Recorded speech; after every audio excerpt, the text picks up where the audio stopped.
Good day, everyone. We are the group F, and I am Maria Elizabeth Barbadillo.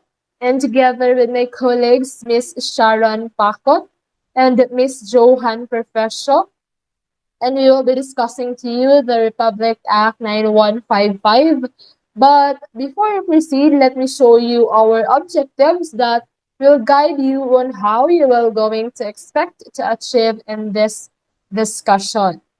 First is to understand the Republic Act 9155 Declaration of Policy, its purpose and objectives. Second is to understand the essential terms. Third is to emphasize the principles shared governance powers, and duties and functions. Fourth is to comprehend the cultural agencies, abolition of BPESS, or the Bureau of Physical Education and School Sports, also to comprehend the support and assistance of other government agencies. And lastly, to understand the final provision of the Republic Act 9155. So the first and second objectives will be discussed by yours truly, and this will be the introduction of this Republic Act. And the third to fifth objective will be discussed by Ms. Sharon Pacot, and she will be focusing on the chapter 1 and 5. And lastly, for the third objective will be discussed by Ms. Johan Perfecio. These are the chapters 2, 3, and 4. So this Republic Act 9155 has a total number of 5 chapters, and I'm hoping that you will listen attentively in our discussion. So now let's proceed. The Republic Act 9155 is an act instituting a framework of governance for basic education, establishing a authority and accountability, renaming the Department of Education, and Culture and Sports as the Department of Education, and for other purposes. So on the title itself, this act focuses on the governance on how decision-making happens in education systems and allocate roles and responsibilities, determine priorities and designs, and carry out education policies and programs, enhances teaching and learning in the school system, and provide a quality education that is equally accessible to all, and also renaming and directing the needs of the people and society. And it also provides the overall framework for principal empowerment by strengthening principal and leadership goals and local school-based management within the context of transparency and local accountability. And this Republic Act is enacted by the Senate and House Representatives of the Philippines in the Congress assembled. Okay, let's move on to the section 1, which is the short title. The short title for this act is Governance of Basic Education Act of 2001. So the section only focuses on the short title of Republic Act 9155, and this is only what we need to remember, that this act is known as the Governance of Basic Education Act of 2001. Next, for the section 2, the Declaration of Policy, it is stated there that it is hereby declared the policy of the state to protect and promote the right of all the citizens and provide quality basic education, and to make such education accessible to all, and to provide all Filipino children a free and compulsory education in the elementary level, and free education in high school level. So the Department of Education shall protect and promote the right of all citizens to qualify basic education and shall take appropriate steps to make such education accessible to all. And also the Department of Education shall establish, maintain, support a complete, adequate, and integrated system of basic education relevant to the needs of the people and the society. And also it shall establish and maintain a system of free and compulsory public education in the elementary level and free public education in high school level. So let's continue. It is also hereby declared the policy of the state to include alternative learning systems of out-of-school youth and adult learners. It shall be the goal of basic education to provide them with the skills, knowledge, and values they need to become caring, self-reliant, productive, and patriotic citizens. As we all know that the school is the heart of the formal education system. It is where the children learn. Schools shall have a single aim of providing the best possible basic education for all learners. So all education institutions shall inculcate patriotism and nationalism, foster love, humanity, respect for human rights, appreciation of the role of national heroes in historical development of the country, and also teach the rights and duties of citizenship, strengthen ethical and spiritual values, develop moral character and personal discipline, encouraging critical and creative thinking, broaden specific and technological knowledge, and also to promote vocational efficiency. Also, the Department of Education shall take into account about the regional and sectoral needs and conditions and shall encourage local planning in the development of the educational policies and programs. So, the governance of basic education shall begin in the national level. It is at the regions, divisions, schools, and learning centers. So, hereby referred to as the field offices, where the policy and the principle for the governance of basic education shall be transferred into programs, the projects, and services developed, adopted, and offered to fit local needs. So the state shall encourage the local initiatives for improving the quality of basic education. Also, they shall ensure that the values, needs, and aspirations of a school community are reflected in the program of education for the children out of school youth and adult learners. And lastly, the schools and learning centers shall be empowered to make decisions on what is the best for the learners to serve. So that's all for the declaration of policy. Let's move on to the section 3, which is the purposes and objectives.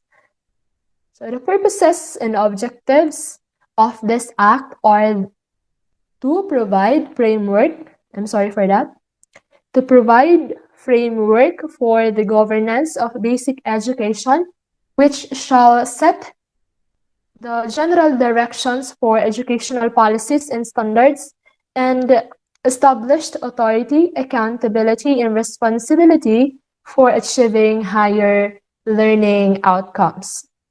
Also, second is to define the roles and responsibilities of and to provide resources to the regions, schools division, and schools which shall implement educational programs, projects, and services in communities they serve. So, this Republic Act is aiming to provide a framework. When we say framework, it is the most important supporting educational structure And when properly developed, it serves as the foundation of most everything in education.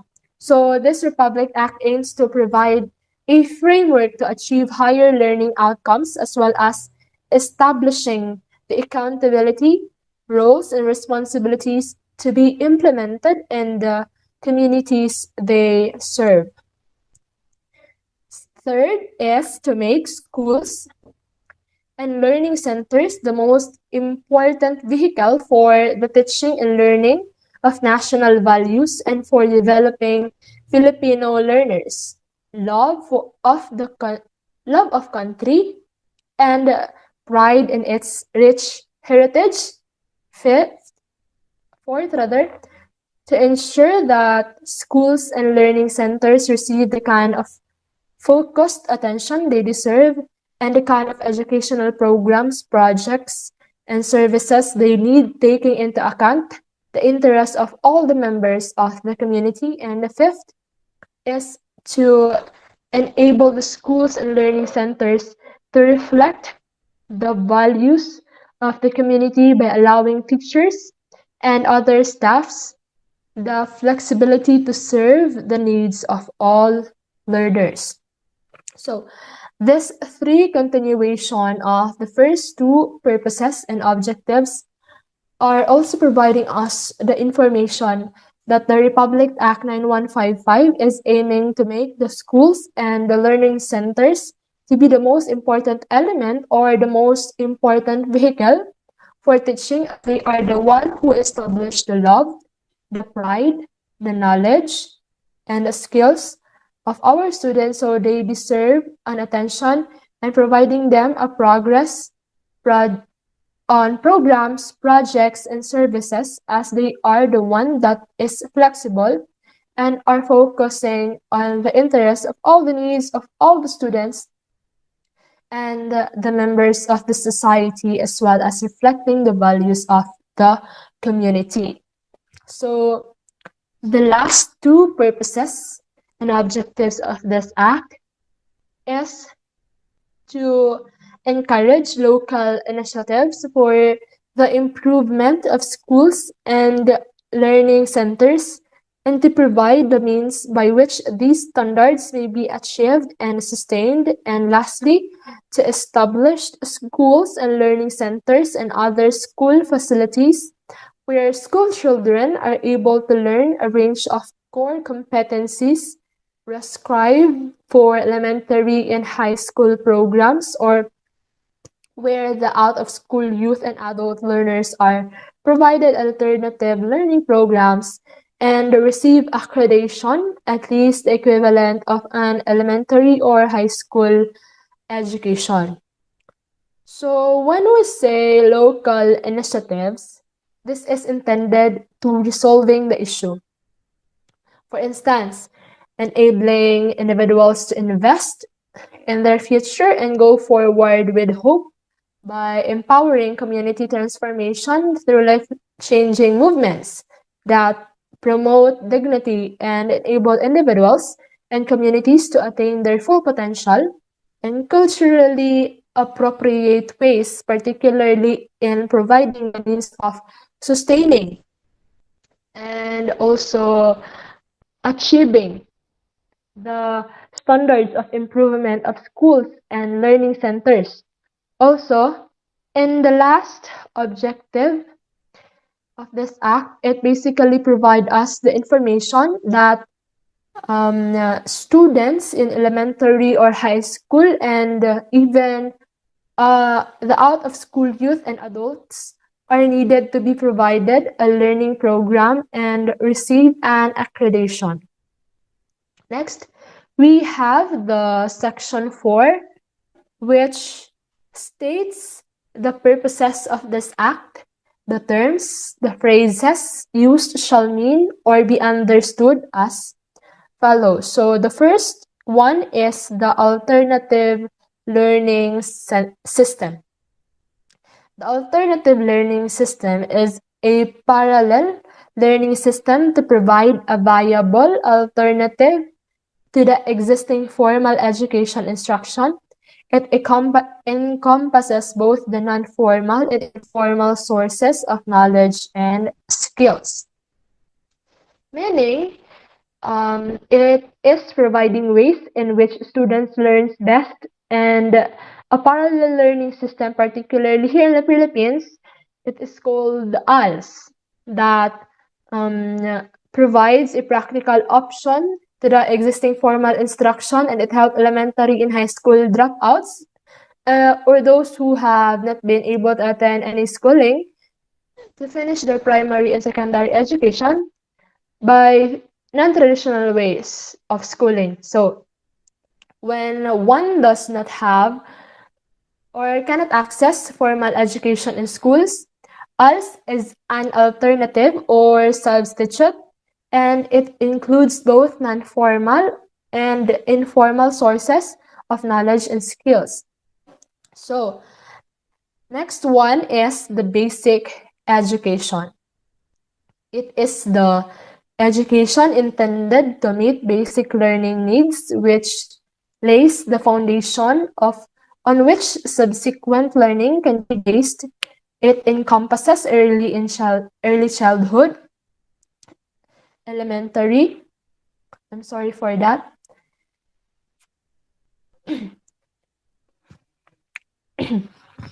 It encompasses early childhood, elementary, and high school education, as well as alternative learning systems for out-of-school youth and adult learners, and includes education for those with special needs. So here in the Philippines, the basic education curriculum contains mother tongue-based multilingual education, universal kindergarten, college and livelihood readiness, and specialized secondary education.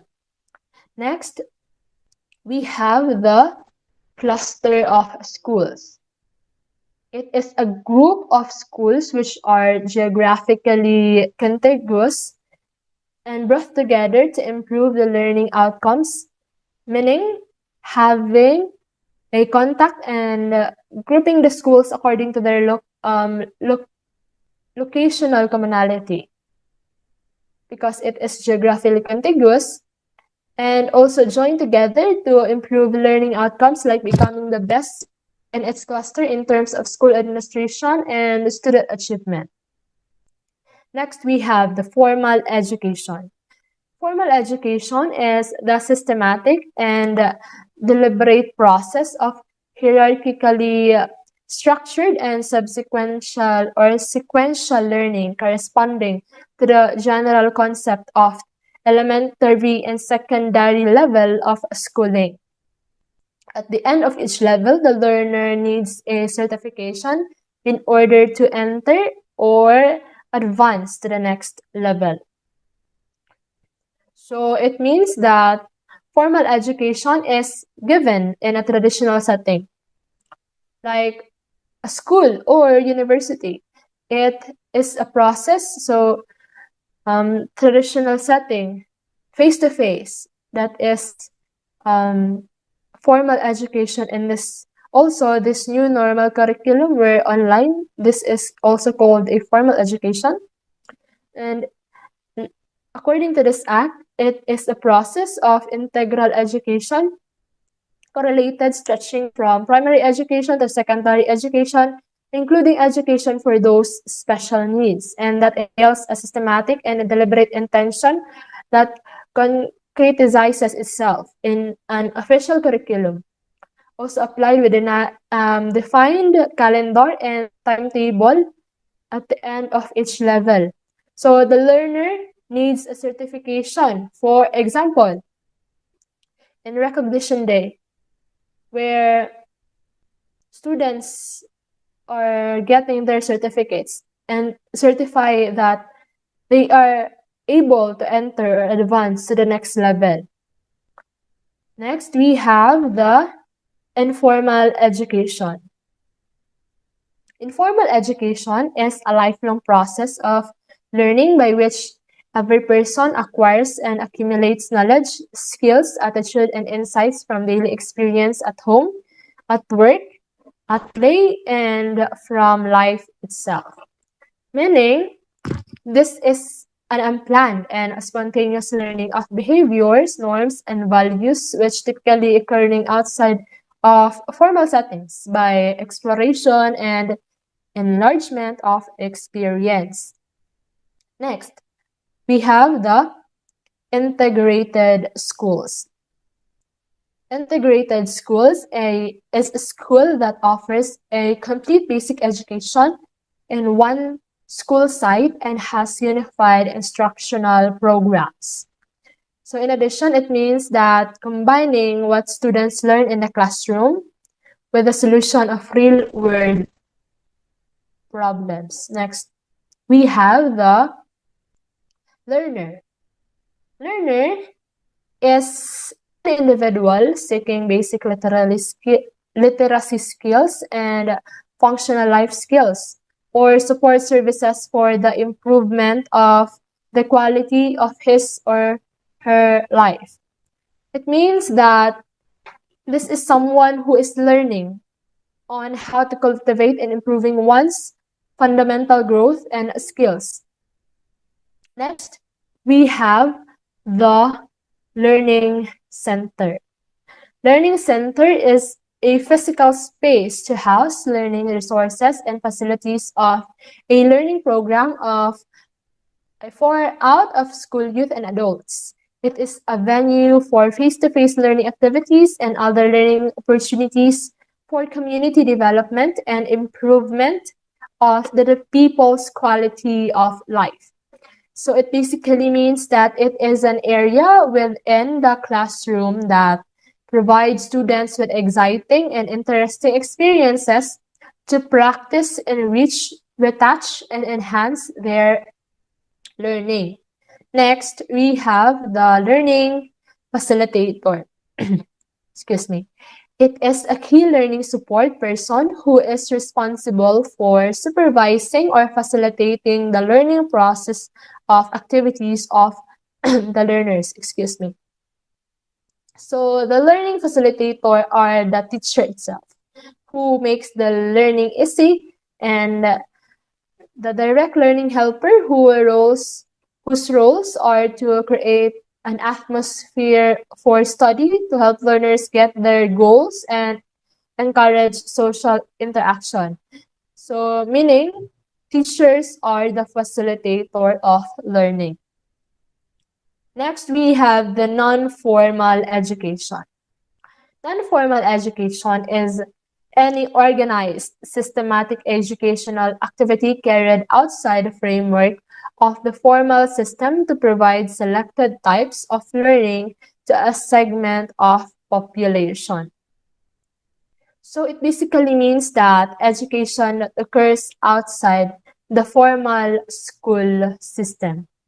The difference between the non-formal education and the informal education is that non-formal education is an intentionally chosen education that takes place outside the formal education and training system, while the informal education refers to the activities carried out in everyday life, at work, at home, and in leisure time, even without an intentional choice. Next, we have the quality education. Quality education is the appropriateness, relevance, and excellence of education given to meet the needs and aspiration of individual and society. This means that providing all learners with the capabilities, appropriateness, and excellence they require, meeting the standards of the society and becoming socially productive, develop a sustainable livelihoods, contribute to peaceful and democratic societies, and enhances individual well-being. Next, we have the school.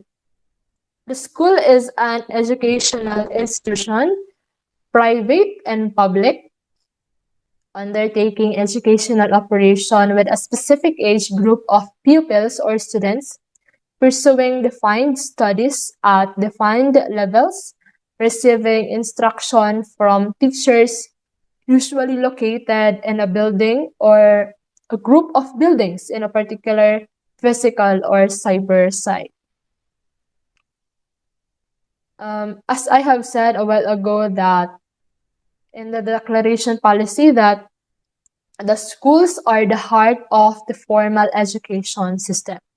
It is where children learn as it is the educational institution doing educational operations in different age levels for students and providing them the best accessible and possible basic education for all learners and providing a possible development of each learner for living morally, creatively, and productively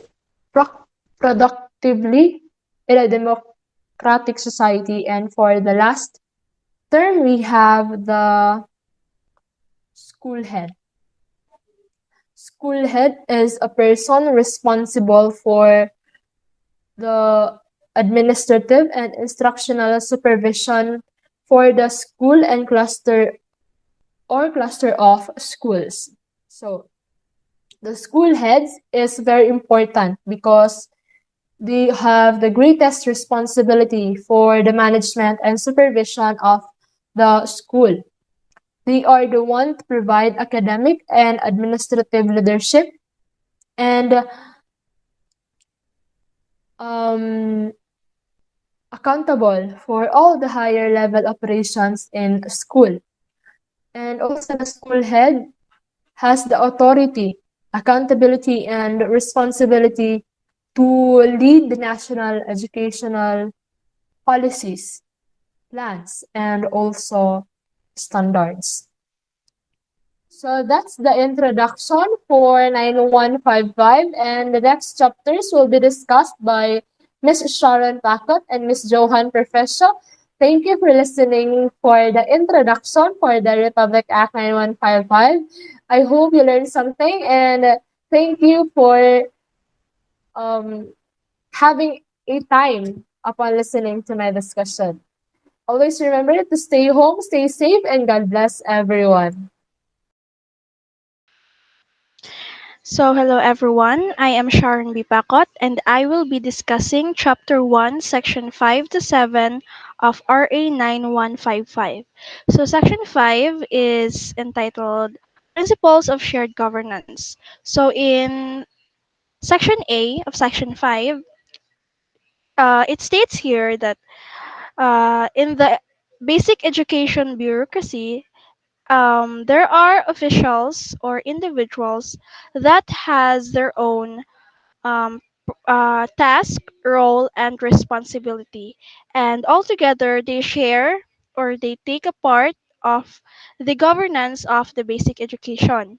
And in Section B, it states here that there shall be the process of democratic consultation, which means that there will be feedbacks, and those feedbacks must be encouraged to ensure that all the officials and the members of the basic education has coordination and open communication with each other, may it be in the central office, regional division, or schools level. And the principles of accountability and transparency shall be operationalized in the performance of functions and responsibilities at all levels. So, um, each member shall be monitored regarding their responsibilities if they are really doing it well and good. And in subsection D, it states here that communication channels must be really strengthened so that there is a smooth flow of information and there will be an expand linkages with other government agencies, local government units, and non-governmental organizations for effective governance.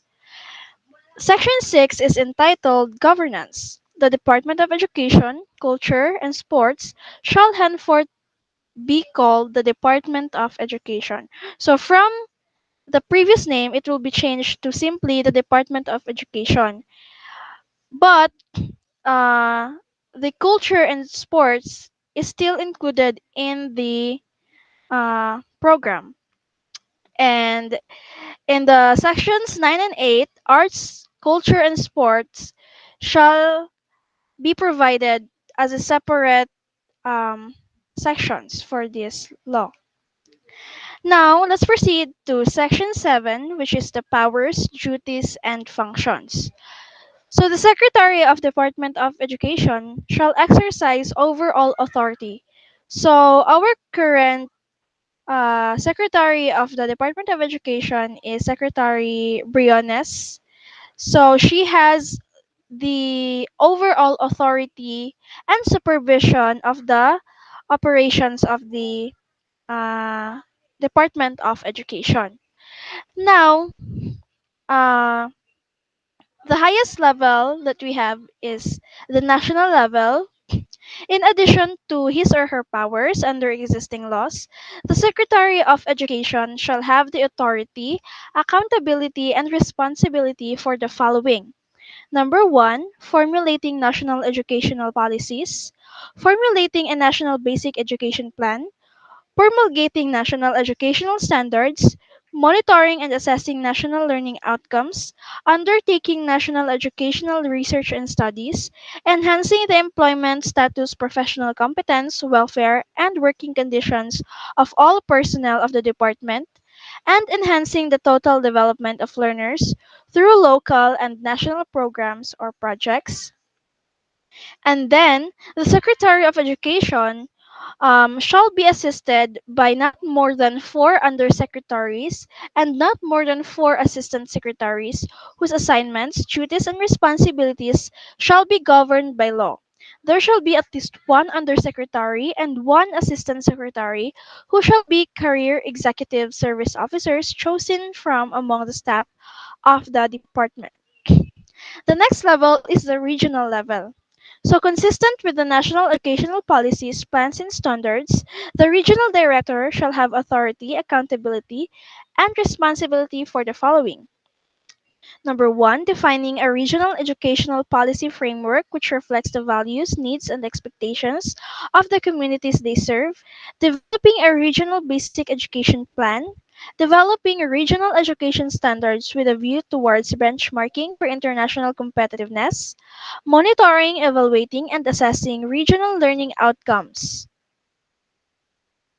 Undertaking research projects and developing and managing region-wide projects which may be funded through official development assistance and or other funding agencies, ensuring strict compliance with prescribed national criteria for the recruitment, selection, and training of all staff in the region and divisions, formulating in coordination with the Regional Development Council the budget to support the regional educational plan, which will take into account the educational plans of the divisions and districts, determining the organization component of the divisions and districts and approving the proposed staffing pattern of all employees in the division and districts, hiring, placing, and evaluating all employees in the regional office, except for the position of assistant director, evaluating all schools division superintendents and assistant division superintendents in the region, planning and managing the effective and efficient use of all personnel, physical and fiscal resources of the regional office,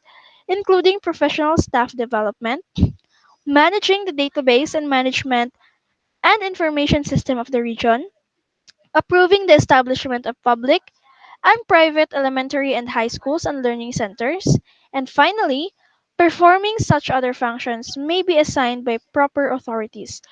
So the power of the regional director is focused on the divisions and school districts under that region.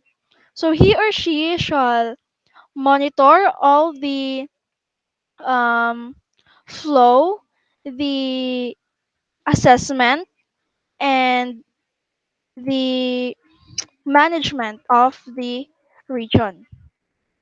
The next level is the division level. So, consistent with national educational policies, plans, and standards, the school's division superintendents shall have authority, accountability, and responsibility for the following: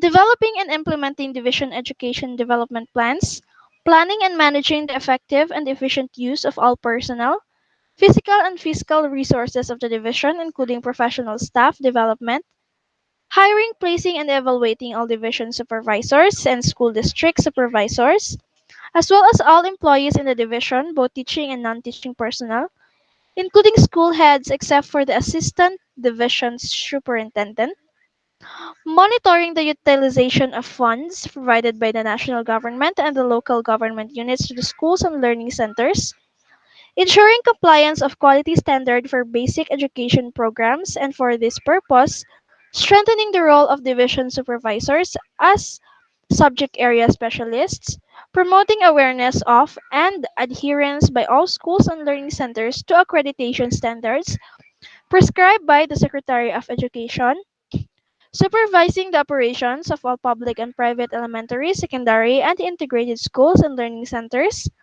and performing such other functions may as be assigned by proper authorities. So, the scope of the school division superintendents is only limited to the division that he or she belongs. Next to division level, school district level. The school district supervisor shall be responsible for providing professional and instructional advice and support to the school heads and teachers, facilitators of schools and learning centers in the district or cluster thereof, curricular supervision, and performing such other functions may be assigned by proper authorities. Next is school level. Consistent with the national educational policies, plans, standards, and the school heads shall have authority, accountability, and responsibility for the following. Number one, setting the mission, vision, goals, and objectives of the school. Creating an environment within the school that is conducive to teaching and learning.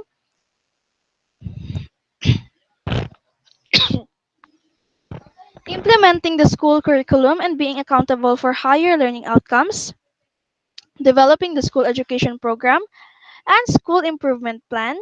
Offering educational programs, projects, and services which provide equitable opportunities for all learners and community.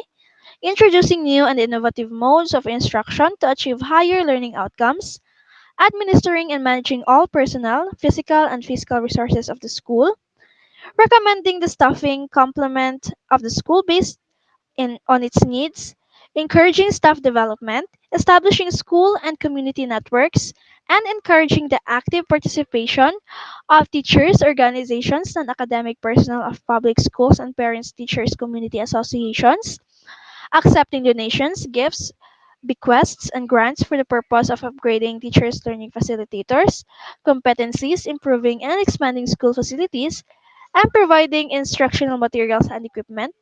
Such donations or grants must be reported to the appropriate district supervisors and division superintendents. And lastly, performing such other functions as may be assigned by proper authorities.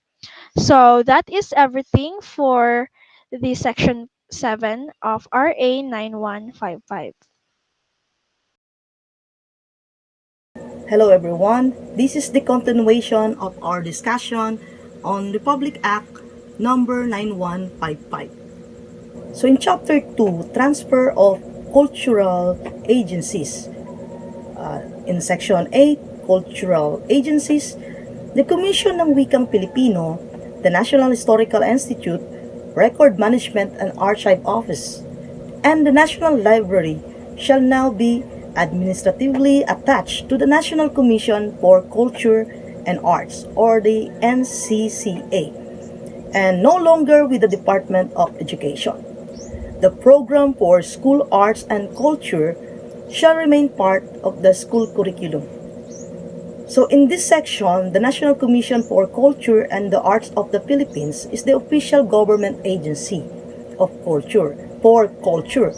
It is the overall policy-making body, the coordinating and grants-giving agency for the preservation, development, and promotion of the Philippine arts and culture. So in Chapter 3, Abolition of the Bureau of Physical Education and School Sports. So in Section 9, Abolitions of BPESS.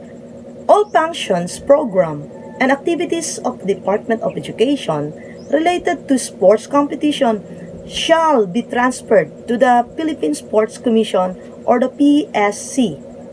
The program shall transfer the program for school and sports and physical fitness shall remain part of the basic education curriculum.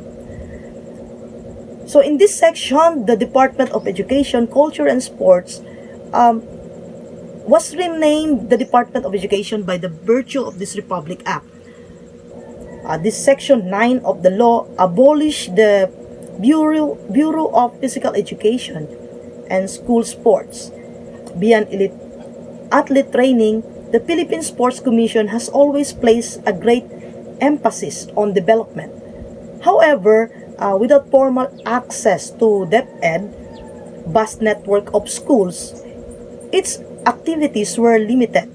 So the Philippine Sports Commissions laid down these impressive foundations for a massive collaboration effort and partnership with the DepEd. So the Bureau of Physical Education and School Sports, or BPESS, is hereby abolished. The personnel of the BPESS, presently detailed with the Philippine Sports Commission, are hereby transferred to the PSC without loss of rank, including the plantilla positions they occupied. And other BPESS personnel shall be retained by the department. So, all previous functions, program, and activities related to sports competitions were transferred to the Philippine Sports Commission, and the Bureau of Physical Education and Sports, School Sports was abolished. But the workers or the officials and the personnel of the BPESS was retained in the Philippine Sports Commission. When we say plantilla position, it is a government-approved listing of positions of any governmental institution. So, let's go for the Chapter 4, Support and Assistance on the Other Government Agency. In Section 10, the Secretary of the Education and the Secretary of Budget and Management shall within 90 days from the approval of this Act jointly promulgate the guidelines of the allocation, distribution, and the utilization of resources provided by the national government for the field offices, taking into consideration the uniqueness of the working conditions of the teaching services or the teaching service. The Secretary of the Department of Education shall ensure that resources appropriated for the field offices are adequate and that resources for school personnel, school desks, and textbooks and other instructional materials intended are allocated directly and released immediately by the Department of Budget and Management to the said offices. So in this section, the Secretary of Education is in charge of the managing and distributing the federal budget for the educational program, elementary, secondary, and school district or post-secondary institutions, and of course the college students all get federal education funds. In putting together the annual budget of the basic education, Congress required that proposed expenditure items may be specified very precisely. For primary education, Congress provides the DepEd with a budget for every division. The Secretary of Education shall guarantee that the field offices have adequate resources, and that resources for teachers, administration, school desks, textbooks, and other instructional materials are assigned directly and released immediately by the Department of Budget and Management to the DepEd. So in Section 11, the Secretary of the Department of Education, subject to civil service law and regulation, shall issue appropriate personnel policy, rules, and regulation that will best meet the requirements of the teaching profession, taking into considerations the uniqueness of the working conditions of the teaching service. So, as we all know, teaching is one of the hardest yet most rewarding and important job.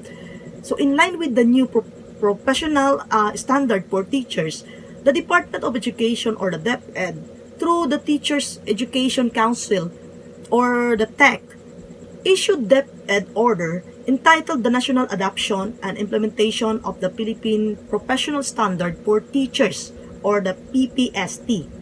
This is for the development and advancement for teachers based on the principle of lifelong learning.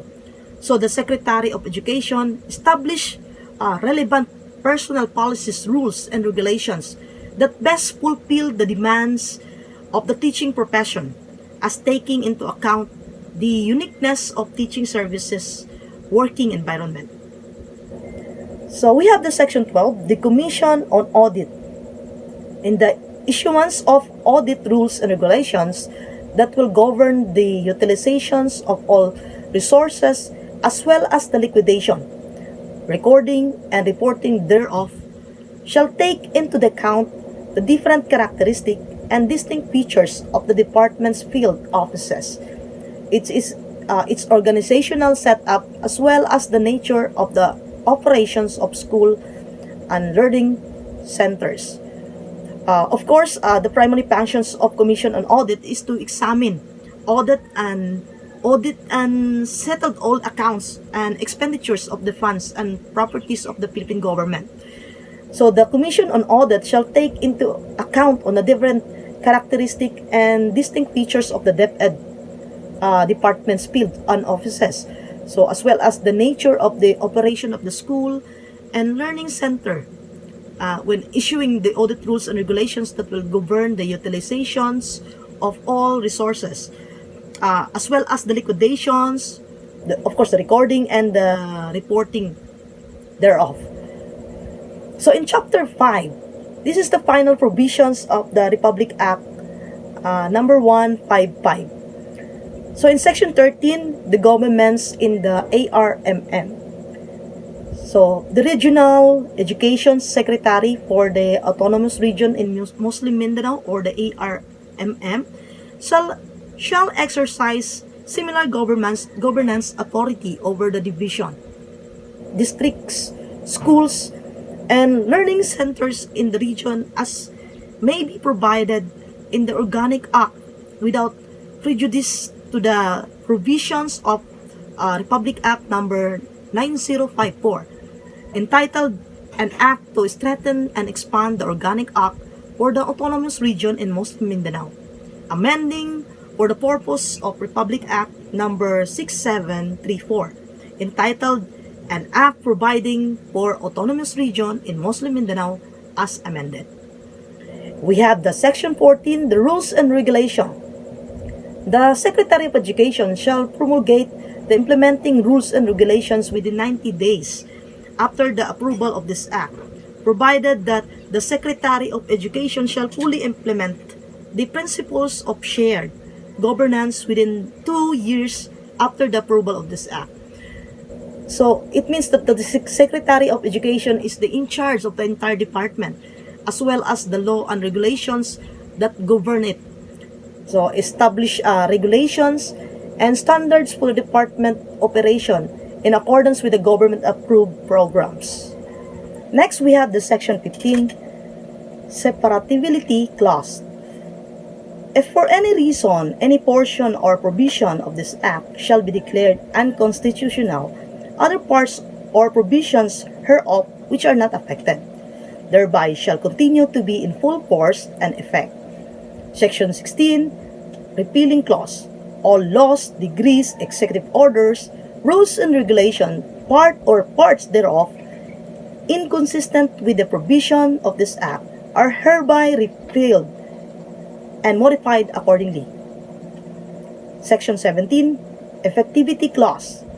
This Act shall take effect 15 days following its publication in at least 2 newspapers of general circulation.